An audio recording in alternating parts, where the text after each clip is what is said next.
नमस्कार मित्रों। हाल ही में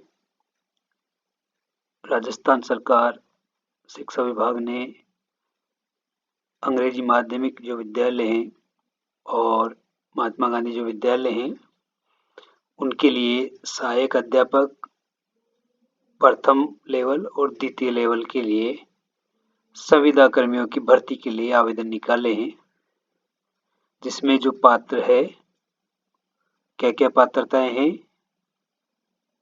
शैक्षणिक प्रशैक्षणिक, कौन इसमें भर सकता है, कौन इसका अपात्र है और किस कंडीशन में उसकी योग्यता साबित होगी, किस आधार पर चयन होगा, अंकों का क्या नियोजन रहेगा और कब से कब तक फॉर्म भरे जाएंगे, मेरिट आधार क्या रहेगा, किस प्रकार नियुक्ति दी जाएगी, इन सभी चीज़ों पर चर्चा करेंगे। चर्चा करने से पहले आप वीडियो को लाइक और शेयर जरूर करें साथियों, ताकि दूसरे साथियों तक भी ये पहुंचे और उन्हें भी लाभ हो। तो चलते हैं। इसका जो मुख्य आदेश है 15 तारीख को निकला हुआ है, 15 जनवरी 2023। सहायक अध्यापक लेवल प्रथम और सहायक अध्यापक लेवल द्वितीय संविदा भर्ती 2023 के नाम से ये विज्ञप्ति जारी हुई है। सहायक अध्यापक लेवल प्रथम, सहायक अध्यापक लेवल द्वितीय। लेवल द्वितीय में 2 विषयों के लिए है, अंग्रेजी और गणित के लिए। लेवल 1 में सभी कॉमन विषय होते हैं, इसलिए यहाँ विषय नहीं है। लेवल 2 में अंग्रेजी और गणित 2 विषयों के लिए हैं। विशेष रूप से महात्मा गांधी राजकीय विद्यालय जो अंग्रेजी माध्यम के हैं और राजकीय अंग्रेजी माध्यम के जो विद्यालय हैं राजस्थान सरकार के, उनके लिए संविदा के आधार पर ये भर्ती की जाएगी। इसके लिए ऑनलाइन फॉर्म मांगे गए हैं। अब इसमें जो प्रथम लेवल और द्वितीय लेवल की जो योग्यताएं हैं वो पृथक पृथक दी हुई है।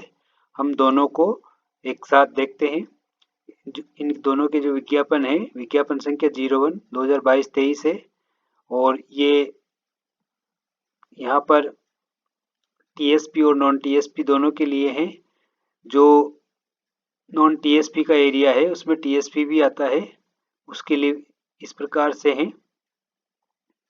जो नॉन टीएसपी एरिया है उसमें अंग्रेजी और गणित के जो पद है वो सीधी भर्ती से योग्यताधारी आवेदकों से ऑनलाइन आवेदन पत्र भरवा के पूर्ण किए जाएंगे।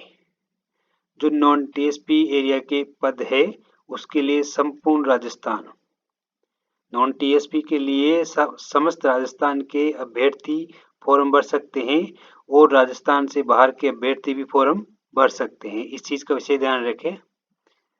नॉन टीएसपी जो एरिया है उसमें जो पदों का वर्गीकरण है या संख्या है वो इस प्रकार है। सहायक अध्यापक लेवल प्रथम 6670 पद हैं, कॉमन विषय होते हैं इसमें।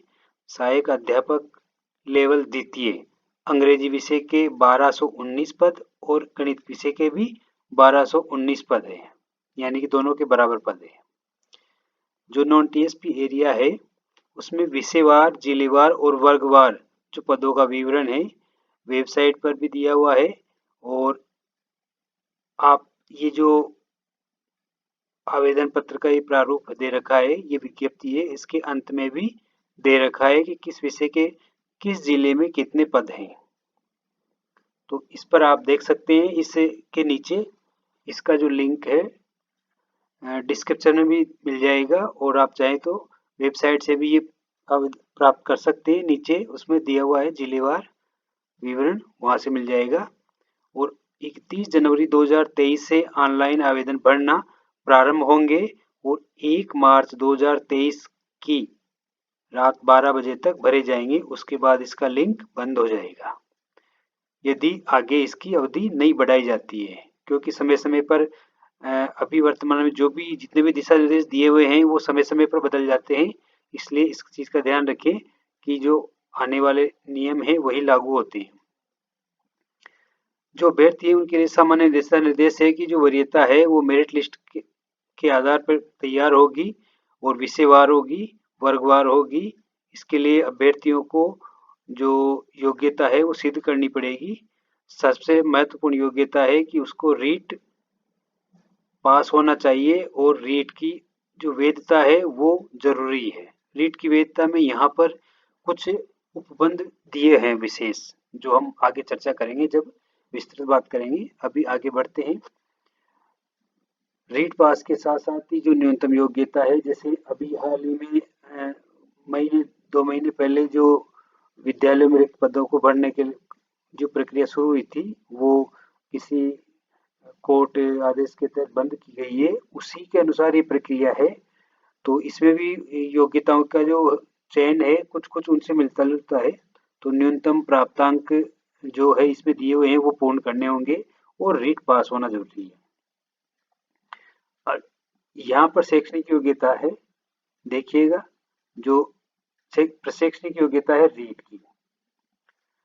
यहाँ पर जो जनरल और अनारक्षित है वो 60%, ईडब्ल्यूएस, ओबीसी, अति पिछड़ा वर्ग, SC ST जो है 55%, विधवा परित्यक्ता और भूतपूर्व सैनिक 50%, दिव्यांग 40 और शहरिया 12 जिले के 36% उत्तीर्ण वाले इसमें शामिल हो सकते हैं।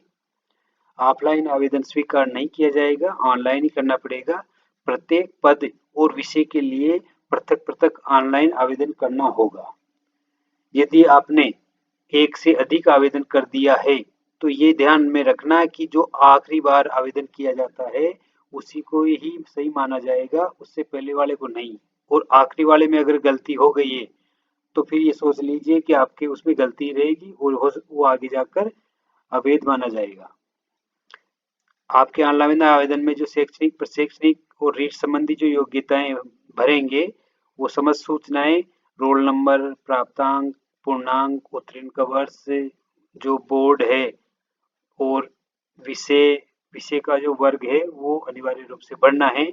और यहाँ स्पष्ट दिया हुआ है, आप देख लीजिए यहाँ, कि रीट लेवल 1 के लिए 2021 और 2022 मान्य है और रीट 2 के लिए 2022 मान्य है। विशेष रूप से तो ये मान्य है, बाकी समय समय पर यदि संशोधन होता है तो वो लागू होगा, यहाँ स्पष्ट दिया हुआ है।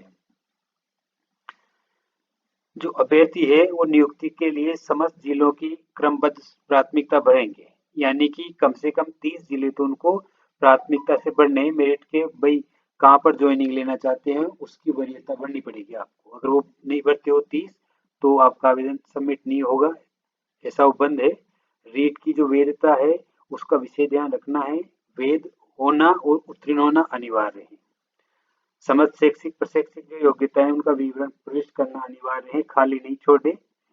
और जिनके इंटीग्रेटेड कोर्स हैं 4 वर्षीय, जैसे BA BEd, BSc BEd, BCom BEd किए, तो इसमें ये चीज ध्यान में रखें कि चारों वर्ष की जो BA या BSc या BCom है उसके अंक, प्राप्तांक और पूर्णांक जोड़कर जहां पर उसकी शैक्षणिक योग्यता है उसमें भर दें। और प्रशैक्षणिक जो चारों वर्षों की जो BEd है उसके पूर्णांक और प्राप्तांक जोड़कर उसमें BEd के स्थान पर या प्रशैक्षणिक के स्थान पर भर दें। इस प्रकार पूर्ति करनी पड़ेगी, इसमें गलती करेंगे तो आप विशेष ध्यान रखें कि आपका आवेदन निरस्त किया जा सकता है। पदों में कमी वृद्धि की जा सकती है, इसके लिए कोई अलग से किसी को बताया नहीं जाएगा। आरक्षण है जो की स्थिति है और नियुक्ति प्रक्रिया राजस्थान सरकार के दिशा निर्देशों के अनुसार रहेगी। आवेदन शुल्क अनिवार्य है, इसमें आवेदन शुल्क आपको जमा कराना होगा। प्रत्येक आवेदन है उसके साथ आवेदन शुल्क जमा होगा आपका। अगर आपने नहीं करवाया है तो वो निरस्त माना जाएगा। और अगर आप गलती से या जानबूझकर आपने कोई गलत सूचना भर दी है तो आप अपात्र घोषित किए जाएंगे और उसके विरुद्ध कोई कार्यवाही अमल में नहीं लाएगी, यानी कि आप उसके विरुद्ध कोई ऑब्जेक्शन नहीं कर सकते और गलत भरने के कारण आप पर कार्यवाही हो सकती है। जो आवेदन शुल्क है वो इस प्रकार है। SC यानी कि जो SC ST है और शहरिया है 60 रुपए है। राजस्थान राज्य के सभी वर्ग के जो दिव्यांग जिनकी पारिवारिक आय 2.5 लाख रुपए से कम है, दिव्यांग और 2.5 लाख रुपए से कम आय वाले जो हैं वो 60 रुपए। आर्थिक रूप से कमजोर यानी EWS और नॉन क्रिमिलियर श्रेणी के पिछड़ा वर्ग, अति पिछड़ा वर्ग के 70 रुपये, और जनरल और क्रिमिलियर श्रेणी के ओबीसी वाले और अति ओबीसी वाले और अन्य राज्यों के जो राजस्थान से बाहर के हैं वो सब जनरल में गिने जाएंगे। इस चीज का ध्यान रखें। इनकी फीस 100 रुपये है। आवेदन की अंतिम तिथि के पश्चात किसी प्रकार का दस्तावेज या प्रमाण पत्र स्वीकार नहीं होगा। उस तिथि के बाद का कोई भी प्रमाण पत्र नहीं बनवाना है। जो भी तैयार कराने हैं वो पहले तैयार करवा के रख लें, उसके बाद ही फॉर्म भरें। फॉर्म SSO ID से भरे जाएंगे, वहां पर इसका लिंक दिया हुआ है। और ये ध्यान रखें, जो फीस है ये फीस इसके अलावा 30 रुपये GST अतिरिक्त शुल्क देय हैं, इसका भी ध्यान रखें। सबमिट करने से पहले समस्त प्रविष्टियां सही भरी हुई होना चाहिए। सबमिट करने के बाद आपको दिक्कत हो जाएगी, क्योंकि सबमिट होने के बाद कोई संशोधन नहीं कराया जाएगा। फिर भी अगर ये आप सबमिट कर देते हैं तो उसमें संशोधन तो होगा नहीं, और आपको लगता है कि नहीं मैंने गलती कर दी, मैं दोबारा संशोधन भरना चाहता हूं, तो दूसरा फॉर्म अंतिम तिथि से पहले दूसरा फॉर्म भर दें। इसमें यह नियम है कि एक फॉर्म भर दिया, गलत हो जाए तो दूसरा फॉर्म भर दो। आपका जो आखिरी में भरा जाएगा वही फॉर्म मान्य होगा। मतलब यहाँ पर ये नहीं है कि कोई सा फॉर्म उठा लिया जाएगा। वेबसाइट पे जो आखिरी बार में फॉर्म भरा जाएगा वो फॉर्म मान्य होगा, चाहे वो गलत हो या सही हो। तो आप पहली बार अगर गलत भरते हैं तो दूसरी बार में सही भर दें। ध्यान रहे इस चीज का। अंतिम बार ही लेगा ये, और सब्जेक्ट और वर्गवार अलग अलग फॉर्म है, तो उस चीज का विषय ध्यान रखें। आपका मोबाइल, मेल ID और आधार नंबर अच्छी तरह देखकर, यदि आप ई मित्र से या बाहर किसी दुकान से भरवाते हैं तो अच्छी तरह बैठकर एक एक चेक करने के बाद ही सबमिट करवाएं कि भैया चेक पहले मैं चेक करूंगा उसके बाद सबमिट करना। नहीं तो सबमिट होने के बाद आपकी फीस लग जाएगी, और गलती होने पर आपको दोबारा फॉर्म भरना पड़ेगा और फीस दोबारा देनी पड़ेगी। इसलिए ये जो मोबाइल नंबर, ईमेल ID और आधार नंबर है वो सही भरे, क्योंकि जब आपका प्रक्रिया आगे बढ़ेगी तब आपके इस पर जो सूचनाएं प्राप्त होगी, तो गलत भरोगे तो सूचनाएं आपको प्राप्त नहीं होगी और संशोधन भी नहीं होगा। इसलिए सही भर ले एक बार में देखकर, ये आपकी स्वयं की जिम्मेदारी है। अंतिम जो तिथि है फॉर्म भरने की उसका इंतजार नहीं करें, क्योंकि नेट की प्रॉब्लम रहती है, और इस वजह से आप जो मध्य समय है उससे पहले ही भर लें। इस चीज का विशेष ध्यान रखें।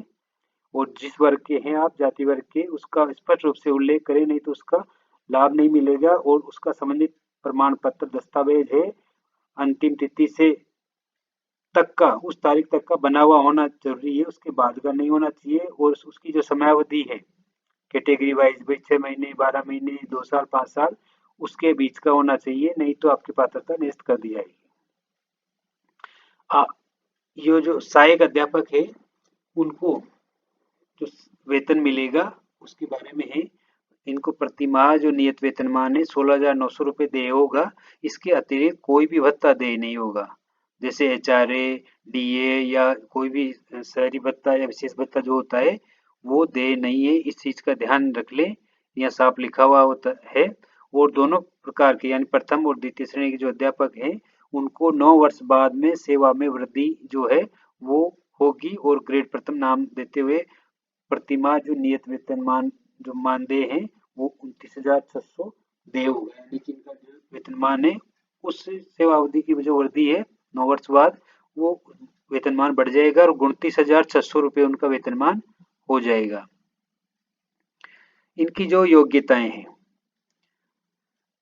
शैक्षणिक और प्रशैक्षणिक, एक बात ध्यान रखना दोस्तों कि बहुत सारों के अलग अलग जो विषय हैं उनमें डिग्रियां अलग अलग बहुत सारी कर रखी होगी, और आप जो डिग्री इसमें लगाओगे जिस आधार पर आपका चयन हो रहा है वहाँ एक शब्द है न्यूनतम शैक्षणिक योग्यता।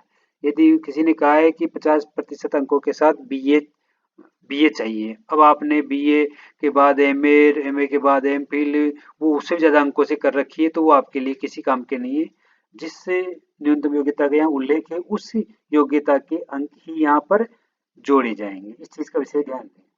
तो जो शैक्षणिक योग्यता है सहायक अध्यापक प्रथम जो है उसकी शैक्षणिक योग्यता 50% अंकों के साथ 12वीं जो पास होना चाहिए और अंग्रेजी माध्यम में उत्तीर्ण होना चाहिए। अब ध्यान दीजिए इस चीज का कि आप पहले ये देख लें, उसके बाद ही फॉर्म भरें कि आप इंग्लिश मीडियम के हो और 50% के साथ में 12वीं पास होना चाहिए। आप DLED जो है डिप्लोमा इन एलिमेंट्री एजुकेशन यानी BSTC या STC जो भी नाम है वो पास होना चाहिए आपको, और रीट पास होना चाहिए न्यूनतम अंकों के साथ प्रथम लेवल में ही। प्रथम लेवल भर रहे हो तो प्रथम लेवल में ही होना चाहिए। 2021 और 22 उत्तीर्ण होना चाहिए, क्योंकि अभी तक इसमें पीछे की रेट का कोई वो उल्लेख नहीं किया है, तो या तो इसको स्पष्टीकरण करवाएं साथ ही गवर्नमेंट से, या वो 21-22 के अलावा पात्र नहीं है मेरे हिसाब से। तो सहायक अध्यापक लेवल 2 के लिए जो गणित और इंग्लिश विषय के हैं, न्यूनतम शैक्षणिक योग्यता 50% अंकों के साथ गणित अंग्रेजी ये जो विषय हैं इनमें स्नातक होना चाहिए और अंग्रेजी माध्यम का होना चाहिए। यहाँ भी वही है, 50% अंकों के साथ स्नातक हो और गणित और अंग्रेजी विषय में स्नातक हो और अंग्रेजी माध्यम का होना चाहिए। बीएड या DLED जो भी है डिप्लोमा एजुकेशन यानी कि STC BSTC वो पास होना चाहिए, और रीट न्यूनतम अंकों के साथ रीट पास होना चाहिए लेवल 2। लेवल 2 का अध्यापक लेवल 2 ही होना चाहिए, लेवल 1 वाला लेवल 1 ही होना चाहिए। दोनों क्रॉस नहीं होंगे जब तक कि कोई नए उपबंध नहीं आ जाते हैं। और यहाँ दिया है कि लेवल 2 2022 संबंधित विषय सहित पास होना चाहिए, यानी कि आपकी रीट में आपका जो विषय है वो होना चाहिए। इसके बाद में शिक्षा में जो डिप्लोमा है या बीएड है वो उत्तीर्ण होना अनिवार्य है। साथ ही शैक्षणिक योग्यताओं के जो न्यूनतम निर्धारित प्राप्तांक जो प्रतिशत है वो आर्थिक रूप से कमजोर वर्ग, अन्य पिछड़ा, अति पिछड़ा, SC ST, शहरिया, विशेष योग्य जन, सामान्य वर्ग की विधवा, परित्यक्ता महिलाओं के लिए निर्धारित जो अंक योग्यता है उसमें 5% की छूट देय होगी। इन वर्गों के लिए छूट भी है, ये ध्यान में दें। आवेदन प्रस्तुत करने की अंतिम दिनांक जो है सभी न्यूनतम योग्यताएं जो भी है शैक्षणिक, प्रशैक्षणिक और रीट की वो अर्जित करना अनिवार्य है। अंतिम तिथि आवेदन की अंतिम तिथि के बाद में यदि कोई योग्यता आती है तो उसके आधार पर आप अयोग्य साबित होंगे, यानी कि पात्र नहीं समझा जाएगा। नियुक्ति के लिए अन्य जो योग्यताएं वो आपके 2 संतान नहीं होना चाहिए, 2 से ज्यादा नहीं होना चाहिए। 1 जून 2002 के बाद 2 से अधिक संतान नहीं होना चाहिए। उससे पहले की कुछ उपलब्धियां हैं कि यदि उससे पहले 2 संतान है और उसके बाद में नहीं है तो ठीक है, उसके पहले 1 संतान है और बाद में जुड़वा 2 संतान होती है तो भी आपको पात्रता मिलेगी, लेकिन ज्यादा होने पर पात्र नहीं माना जाएगा। पुरुष अभ्यर्थी के 2 पत्नियां नहीं होना चाहिए। महिला जो अभ्यर्थी है वो ऐसे व्यक्ति से विवाह नहीं करे जिसके पहले से कोई पत्नी हो। इन दोनों मामलों में एक चीज है कि यदि सरकार इन दोनों को रिलीफ देती है तो वो योग्य माने जा सकते हैं। यदि कोई अच्छे चरित्र का नहीं है, अपचार के कारण पदच्युत किया गया है, दोष सिद्ध हो गया है, पंचायत राज संस्था या नगर पालिका का सदस्य है तो वे पात्र नहीं है। दहेज वाला जो व्यक्ति है वो पात्र नहीं है।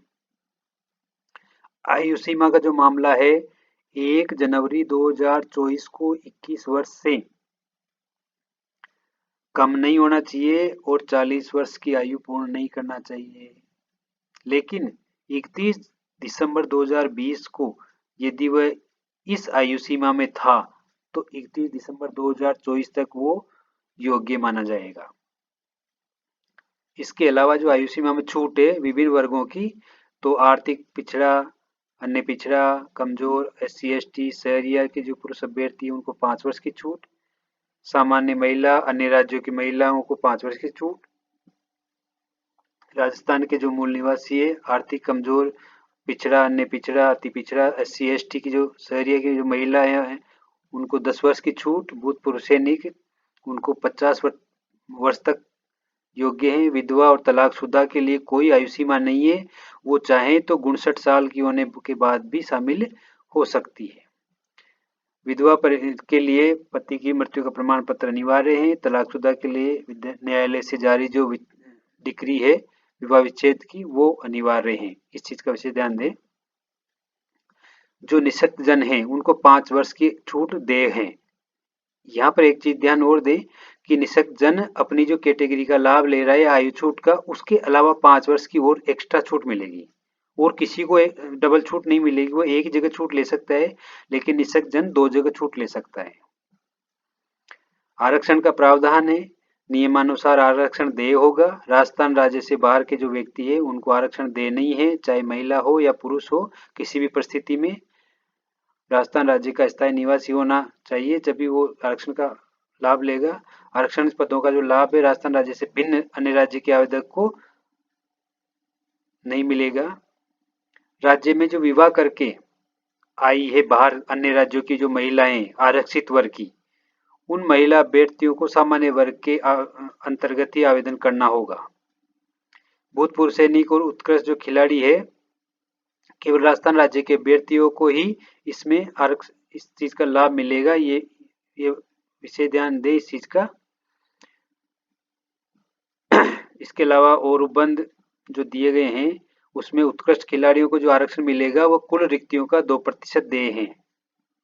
अपने जो वर्ग है उसमें 2% मिलता है उनको आरक्षण, और उनको किसी जो टूर्नामेंट या चैंपियनशिप जो खेल हैं उसमें कोई मेडल जीतना अनिवार्य है, और वो किसी मतलब प्रतिनिधित्व करते हो किसी खेल का प्रमाण पत्र के तौर पर, तभी उनको इस चीज का लाभ मिलेगा। जो दिव्यांगजन है उनका भी आरक्षण फिक्स किया है। दृष्टिबाधित, श्रवण बाधित, सेरेब्रल पॉलिसी, कुष्ठ रोग, बोनापन, एसिड पीड़ित, चलन निषक्ता, ऑटिज्म, बौद्धिक निषक्ता, लर्निंग निषक्ता, मानसिक रुग्णता और बहुत दिव्यांगता, ये सब लेवल 1 और लेवल 2 दोनों के लिए 1-1% आरक्षण दे हैं इनको। इसके अतिरिक्त निषक्ता जो प्रमाण पत्र है वो सक्षम अधिकारी से 40% या अधिक का होना आवश्यक है। स्थायी जो दिव्यांगता है वही मान्य है, अस्थायी को कोई मान्यता नहीं है, और इसका प्रमाण पत्र अंतिम तिथि से पूर्व जारी होना चाहिए। इस चीज का विशेष ध्यान दें। महिला अभ्यर्थियों के मामले में जो इनके वर्ग है उसमें विवाहित महिला आवेदक को अपने पिता के नाम से निवास स्थान और आय के आधार पर जारी नवीनतम प्रमाण पत्र प्रस्तुत करना है, यानी कि वो पति या पति के क्षेत्र से संबंधित नहीं होना चाहिए। वो इस चीज का ध्यान दें। महिलाओं को जो आरक्षण का मुद्दा है वो 8% विधवा को और 2% परित्यक्ता को अपने संबंधित वर्ग से दिया जाता है। इसके लिए इनको संबंधित प्रमाण पत्र देय होगा। इस चीज का विशेष ध्यान दें। जो प्रमाण पत्र है वो वर्ग विशेष हेतु मूल दस्तावेजों की जांच उपरांत ही नियुक्ति हेतु पात्र होंगे। प्रत्येक अपने अपने वर्ग के जो सत्यापन हो जाएगा उसके बाद ही होंगे। मूल निवास और जाति प्रमाण पत्र अनिवार्य हैं राजस्थान राज्य के सक्षम अधिकारी से, और राजस्थान के लिए वैध है। जाति प्रमाण पत्र के संबंध में जो SC ST है उनका जाति प्रमाण पत्र एक बार बनता है जो जीवन पर्यंत चलता है। OBC के लिए भी एक ही बार बनता है, लेकिन क्रीमिलियर होने या नहीं होने का अर्थात नॉन क्रीमिलियर के लिए 3 वर्ष में एक बार शपथ पत्र के आधार पर मान्यता दी जाती है, और वो 1 वर्ष के लिए वैध होता है। चाहे तो उसका शपथ पत्र देकर उसको 3 वर्ष के लिए चलाया जा सकता है, उसके बाद में फिर इसको नवीनीकरण करना पड़ता है। अति पिछड़ा वर्ग और अन्य पिछड़ा वर्ग है वो नवीनतम जारी किए प्रमाण पत्र मान्य होते हैं, तो 6 महीने या साल भर के बीच का जो है वैसा बना के तैयार करवा लें, अभी समय रहते। इस चीज का विशेष ध्यान दें। बाकी वही जो ऊपर नियम है वो हमने पढ़े हैं वही है। चयन उपरांत सक्षम प्राधिकारी द्वारा जारी चिकित्सा जांच संबंधी चिकित्सा प्रमाण पत्र की भी आवश्यकता होगी आपको। चयन के उपरांत प्रस्तुत करना होगा, अतः आप चयन की प्रक्रिया उस समय बनवा लें, अर्थात जब आप फॉर्म भरते हैं उसके आसपास बना सकते हैं। नियोक्ता का अनापत्ति प्रमाण पत्र नियुक्ति अधिकारी को प्रस्तुत करना होगा। यदि आप पहले से किसी राजकीय सेवा या राजकीय औद्योगिक उपक्रमों में कार्यरत हैं तो NOC जरूर ले आएं, और उसके बाद जब नियुक्ति के लिए आपको त्याग पत्र देकर आना होगा, अर्थात आपको उसका कोई लाभ नहीं मिलेगा। समस्त प्रमाण पत्र ऑनलाइन आवेदन की अंतिम तिथि निर्धारित जो दिनांक से उसके पूर्व जारी होने अनिवार्य है, नहीं तो आपको वर्ग विशेष का लाभ दे नहीं है। इस चीज का ध्यान दे लें। कोई भी प्रमाण पत्र है तो आप फॉर्म भरने की जो अंतिम तिथि है उससे पहले बनवा लें, इस चीज का विशेष ध्यान दें। जो शपथ पत्र है अभ्यर्थी का जो वर्ग है उसका शपथ पत्र अनिवार्य रूप से है। यदि किन्हीं कारणों से अभ्यर्थी द्वारा आवेदन की अंतिम तिथि तक जारी प्रमाण पत्र प्रस्तुत नहीं किया जाता है, यानी कि आखिरी जो डेट है तब तक आपका वो बनता नहीं है, तो ऐसे अभ्यर्थी इस आशय का शपथ पत्र साथ में लगा दें कि वो आवेदन की अंतिम तिथि को निम्नलिखित जो संबंधित वर्ग है उसकी पात्रता रखता था। इस चीज का विशेष ध्यान दें, गलती नहीं करें। मतलब अगर किसी प्रतियोगी या पात्रता परीक्षा से वंचित किया गया है तो वो भी पात्र नहीं होगा। चयन की जो प्रक्रिया है वो परीक्षा नहीं है साथियों। इसमें चयन की जो प्रक्रिया है वरीयता सूची और चयन सूची के आधार पर किया जाएगा। जो आपके शैक्षणिक और प्रशैक्षणिक और रेट योग्यता है उसके आधार पे होगी, अंकों के आधार पर। सबसे पहली चीज है कि आपके जो प्राप्तांक है और जो आपने सूचनाएं भरी है उसके आधार पर अस्थायी सूचना सूची बनाई जाएगी और उसके आधार पर ही आपका जो सत्यापन है वो होगा। जो सूची बनाई जाएगी उसमें क्या होगा कि शैक्षणिक जो योग्यता है न्यूनतम, ध्यान देना इस चीज का, न्यूनतम शैक्षणिक जो योग्यता है उसके आधार पर 75% जो अंक है आपके शैक्षणिक योग्यता के वो जोड़े जाएंगे और प्रशैक्षणिक योग्यता के 25% अंक जोड़े जाएंगे। दोनों के मिलाकर 100 में से जिसके जितने अंक है उसके आधार पर मेरिट बनाई जाएगी। मान लो किसी मेरिट में समान अंक आते हैं किन्हीं अभ्यर्थियों के, तो उस स्थिति में ये देखा जाएगा कि जिसकी अधिक आयु है उसको वरिष्ठ माना जाएगा। यदि आयु भी समान निकल जाती है तो फिर ये देखा जाएगा कि जो शैक्षिक योग्यता है उसमें किसके ज्यादा अंक हैं। जिसके ज्यादा अंक होंगे वह वरिष्ठ होगा और कम वाला कनिष्ठ होगा। तो इस प्रकार पद अनुसार और वर्ग अनुसार रिक्तियां जो है रिक्त सूची उसकी अस्थायी वरीयता सूची बनाई जाएगी और दुगुनी सूची जारी की जाएगी शॉर्ट लिस्ट बनाकर। उन दुगुनी सूची के आधार पर दस्तावेजों का सत्यापन किया जाएगा। दस्तावेजों की जो सत्यापन की जांच है वो संबंधित जिला शिक्षा अधिकारी जो माध्यमिक मुख्यालय द्वारा की जाएगी जिस जिले से संबंधित आप हैं। दस्तावेजों का सत्यापन के बाद में जो पात्र होंगे उनका वर्गवार जो विज्ञप्ति के अनुसार कट ऑफ जारी की जाएगी और मेरिट और सूची जारी की जाएगी और संबंधित जिलों के आधार पर। जब ये काम हो जाएगा तो कोई यदि कोई अनुपस्थित रहता है तो वह उस चीज का दावा नहीं कर सकता कि मुझे फिर से शामिल किया जाए, आप समय पर उपस्थित हो जाएं। अब पात्र जो अभ्यर्थी है उनको लेवलवार और पदों के अनुसार अंतिम रूप से चयन किया जाएगा, मेरिट बनाई जाएगी और संबंधित जिला शिक्षा अधिकारी मुख्यालय माध्यमिक द्वारा काउंसलिंग प्रक्रिया द्वारा प्राथमिकता के क्रम में जो पहले नंबर पे होगा उसको पहले, इस प्रकार से जो जगह है खाली आपके जिले में जो आपने जिला चुना है उसके आधार पर केवल विशेष ध्यान दे देव दोस्तों, केवल ग्रामीण क्षेत्रों में स्थित महात्मा गांधी राजकीय विद्यालय जो अंग्रेजी माध्यम के या राजकीय अंग्रेजी माध्यम के विद्यालयों में नियुक्त किया जाएगा जो राजस्थान सरकार से संबंधित है। इसकी और कुछ अन्य शर्तें हैं। ये जो कार्य हैं वो संविदा आधार पर हैं, तो प्रथम नियुक्ति जो अधिकतम है वो 1 वर्ष के लिए ही आपकी होगी। यदि ये योजना 1 वर्ष से ज्यादा चलती है तो आपकी जो नियुक्ति का समय है वो बढ़ा दिया जाएगा, नहीं तो ये आपकी स्वतः ही जो नियुक्ति है वो निरस्त मानी जाएगी। इसके अलावा यदि बीच में आपकी जो आपका कार्य है उसकी समीक्षा के उपरांत संतोषप्रद नहीं माना जाता है तो आपका जो नियुक्ति है वो स्वतः ही नियुक्ति अधिकारी द्वारा समाप्त कर दी जाएगी। लिखित में आपको कोई भी ये कारण नहीं बताया जाएगा। संविदा आधार पर लगाए गए जो सहायक अध्यापक एक पद से दूसरे पद पर स्थानांतरण हेतु पात्र नहीं होंगे। संविदा जो कर्मी है वो प्रतिवर्ष 1500 रुपये मेडिक्लेम पॉलिसी के जमा होंगे और प्रतिवर्ष 500 रुपये दुर्घटना बीमा पॉलिसी के प्रीमियम के रूप में जमा होंगे और मासिक 10% जो है उसके यदि दिन रहते हुए उसके द्वारा जमा किए गए अभिदाय के 50% के बराबर नई पेंशन स्कीम में देय होंगे। मतलब इनको कोई प्रकार का बोनस देय नहीं होगा। अगर इनका कोई टीडीएस बकाया है तो इनकी तनख्वाह से टीडीएस भी काटा जाएगा। यदि जो नियुक्ति अधिकारी है उसको आपकी सेवाएं सही नहीं लगती है तो 3 माह का नोटिस देकर आपकी सेवाएं समाप्त कर दिया जाएगा। संविदा पर नियुक्त जो कार्मिक हैं उनके दायित्व। अब जो अध्यापक सहायक अध्यापक है उनके कार्य हैं कि जो अध्यापक प्रथम और द्वितीय हैं वो प्रथम कक्षा 1 से 5 तक और द्वितीय 6 से 8 के अपने जो विषय हैं, प्रथम के लिए सभी विषय हैं, द्वितीय के लिए गणित और अंग्रेजी अपने अपने विषय हैं, वो पढ़ाएगा, शिक्षण कार्य कराएगा, उनका मूल्यांकन करेगा और संस्था प्रधान द्वारा कोई भी आपको शिक्षण कार्य दिया जाता है वो करेगा। इसके अलावा प्राचार्य जो संस्था प्रधान है द्वारा समय पर सौंपे जाने वाले अन्य जो भी कोई संबंधित कार्य हैं वो आपको करने हैं, आप मना नहीं कर सकते। अब आपको इस प्रकार का एक आवेदन जो पत्र है उसके साथ शपथ पत्र देना होगा कि मैं फला फला और इन चीज़ों से मैं सहमत हूँ।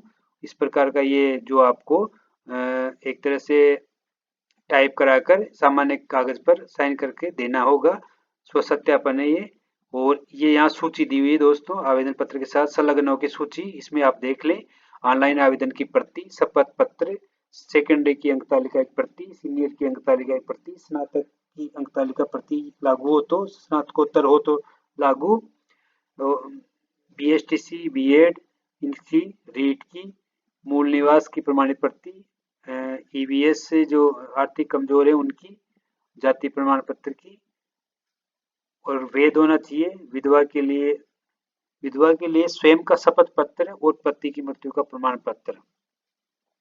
इसके साथ ही पति से कोई लिंक नहीं है उसका साक्ष्य भी आपको देना पड़ेगा। पुनर्विवाह नहीं किया है इसका शपथ पत्र भी देना पड़ेगा। तलाकशुदा होने पर न्यायालय द्वारा जो निर्णय लिया गया डिग्री उसकी कॉपी, पुनर्विवाह नहीं किया है इसका शपथ पत्र, ये भी साथ में बनवाने हैं, ध्यान रखिए इस चीज का। संतान संबंधी घोषणा पत्र, विवाह होने पर दहेज नहीं लेने का शपथ पत्र, जो भूतपूर्व सैनिक है वो सक्षम अधिकारी से सेवानिवृत्ति जो का अनापत्ति प्रमाण पत्र और राजकीय नियोजन प्राप्त नहीं है उसका प्रमाण पत्र देना पड़ेगा स्व घोषणा के रूप में। जो खिलाड़ी है वो खेल प्रमाण पत्र सक्षम अधिकारी से जारी, दिव्यांग है वो बोर्ड द्वारा निष्पक्षता का प्रमाण पत्र 40% या अधिक का, पुलिस सत्यापन प्रमाण पत्र ये आपको स्व सत्यापन प्रपत्र बनाना है, सक्षम चिकित्सा अधिकारी द्वारा चिकित्सा प्रमाण पत्र जारी करवाना है, राजकीय सेवा या उपक्रम में तो नियोक्ता से अनापत्ति प्रमाण पत्र, और इसके अलावा अन्य कोई जो भी है ये सारे आपको पूर्व में अंतिम तिथि से पहले तैयार करवाने हैं। और यदि इनसे संबंधित कोई भी आपको जानकारी भी चाहिए तो 9:30 से 6 बजे तक संबंधित जो विभाग है उसके वहां से इन नंबरों पर 0151 25 44 043 लाइन पर कर सकते हैं। और मेल आईडी भी दी हुई है इस प्रपत्र में। अब नीचे यहाँ पर देखिए जिलेवार जो रिक्तियां हैं वो दे रखी है, आप इस सीट को डाउनलोड भी कर सकते हैं और ये आपको व्हाट्सएप पे भी साथियों के साथ मिल जाएगी। ये यहाँ पर विषय वाइज दे रखी है, ये लेवल द्वितीय और प्रथम की, जिलेवार और वर्गवार किस वर्ग की महिला पुरुषों की जो सूचियां हैं वो नीचे नीचे दे रखी है। आप चाहें तो इस चीज़ को भी इसको डाउनलोड करके देख सकते हैं या वेबसाइट से भी ले सकते हैं। वीडियो बहुत लंबा हो गया दोस्तों, लेकिन आपको लगभग संपूर्ण जानकारी दे दी गई है। और आपको वीडियो कैसा लगा जरूर इसको शेयर करें और साथियों तक पहुंचाएं। धन्यवाद।